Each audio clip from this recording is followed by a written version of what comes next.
रात्रि का समय बिस्तर लगाए, जैसे ही लेटे तो ये धुंधकारी जो था, ये धुंधकारी अपने भाई गोकर्ण जी महाराज को तंग करने लगा। जैसे ही गोकर्ण जी महाराज अपने कमंडल का जल लिए लेकर के अभिमंत्रित करके छोड़े, धुंधकारी जो था तो ये बोल पड़ा। धुंधकारी से पूछे गोकर्ण जी महाराज कि तुम कौन हो? तो ये बतलाता है, अपना परिचय बताया, कहता है कि अहम भ्राता मदीयोस्मि धुंधकारी नामतः। अरे मैं आपका भाई धुंधकारी हूँ। मैं अपने कर्म के अनुसार प्रेत बना हूँ। अपने कर्मों के अनुसार जैसे मैंने कर्म किए हैं वो कर्मों के अनुसार आज मैं इस प्रेत योनि में भटक रहा हूँ। आप कोई ऐसा उपाय बताइए, इस प्रेत योनि में भयंकर कष्ट है, ऐसा कोई उपाय बताइए कि मैं इस प्रेत योनि से मुक्त हो सकूं। महाराज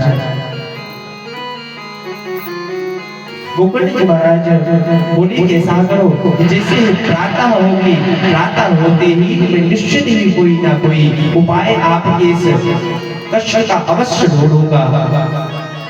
जिससे प्रातः हुई सूर्यदेव भगवान को अर्घ देकर के और जब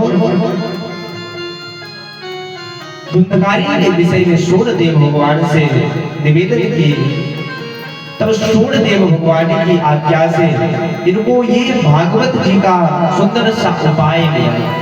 भागवत कथा सुनाने से प्रेतों की भी मुक्ति हो जाती है।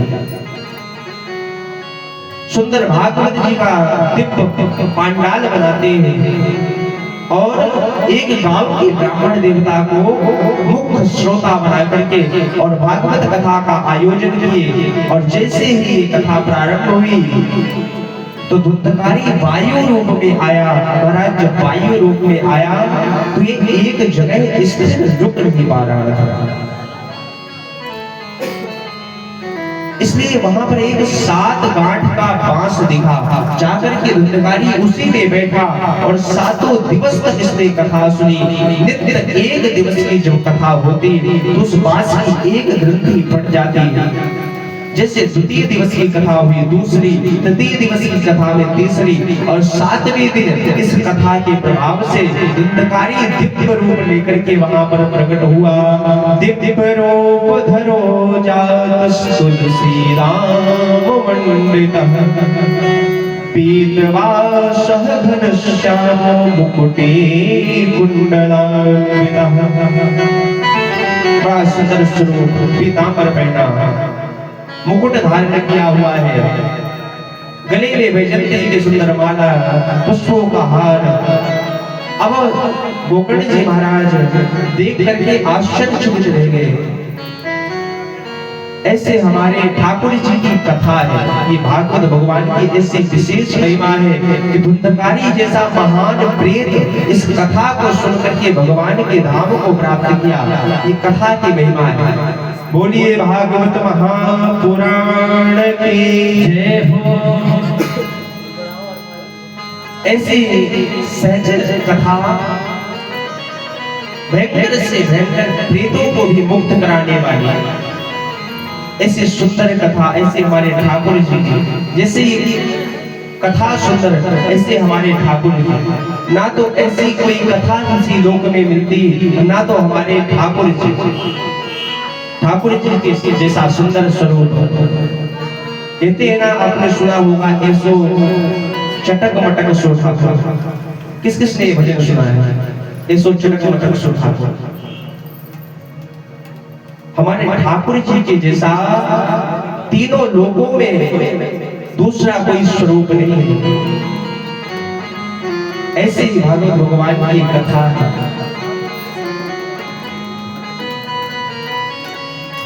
ऐसो सभी लोग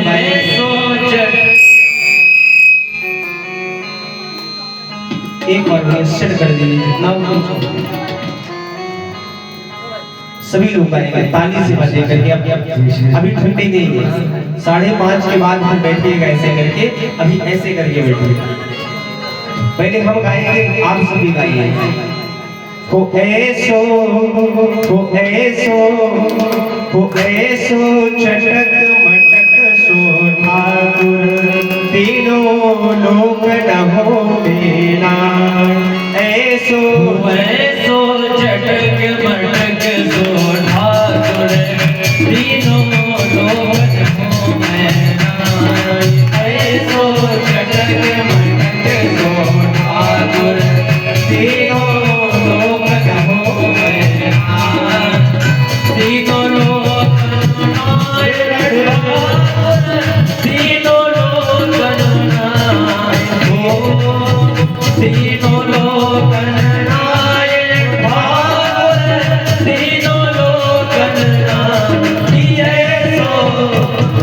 ऐसो चटक मटक सो ठाकुर तीनों लोक न हो मेरा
कन्हैयालाल की जय हो, बाल गोपाल की जय हो।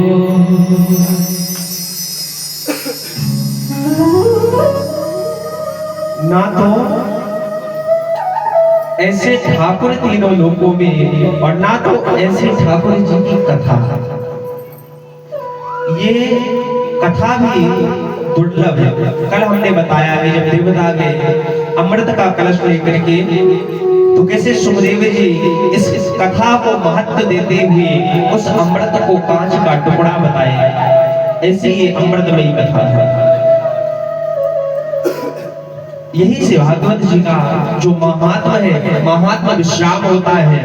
और प्रथम स्कंध को स्पर्श करते हुए आज थोड़ा जो कथाएं हैं थोड़ी ज्यादा है, क्योंकि कल समय का अभाव होने के कारण कल की कुछ कथाएं रह गई थी, इसलिए बीच में थोड़ा संक्षेप करेंगे। उसके बाद सुंदर महाभारत की पावन कथा और परीक्षित जी महाराज को सर्पदंश कैसे लगा, ये पावन कथा श्रवण करेंगे। और यहाँ पर प्रथम स्कंद में श्री सुखदेव जी महाराज बतलाते हैं, कहते हैं कि जो ये भागवत कथा करने के अधिकारी हैं, वो भागवत कथा कर कौन सकता है, वक्ता के लक्षण बताते हैं। कहते हैं कि विरक्तो वैष्णवो विप्रो वेद शास्त्र विशुद्धिकृत दृष्टांत कुशलो धीरो वक्ता कार्योति निष्पृहा। कहते हैं महाराज वक्ता कैसा होना चाहिए।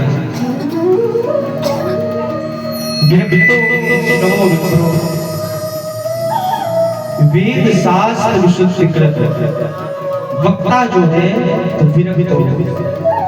विरक्त का मतलब ये नहीं कि सन्यासी हो, वैरागी, ये नहीं।